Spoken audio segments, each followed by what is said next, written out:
而和五炮位於銅鑼灣告士打道海旁，每日正午由專人操作鳴放，已有100年歷史。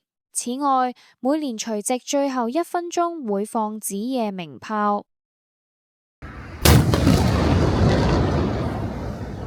哇！耳都彎埋啦〜咁喺呢個銅鑼灣嘅 D1 出口，咁願意呢個景隆街一路行過去到呢個告士打道，咁過埋呢條告士打道，就喺呢個海旁嗰度。咁呢一個位置，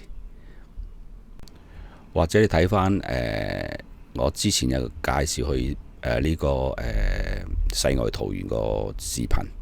就係而家喺呢個右上角，你撳條 link， 咁好詳細教大家點樣去行去呢一個銅鑼灣海旁嗰邊嘅嚇。感謝觀看，記得訂閱香港背包，有新視頻第一時間通知大家。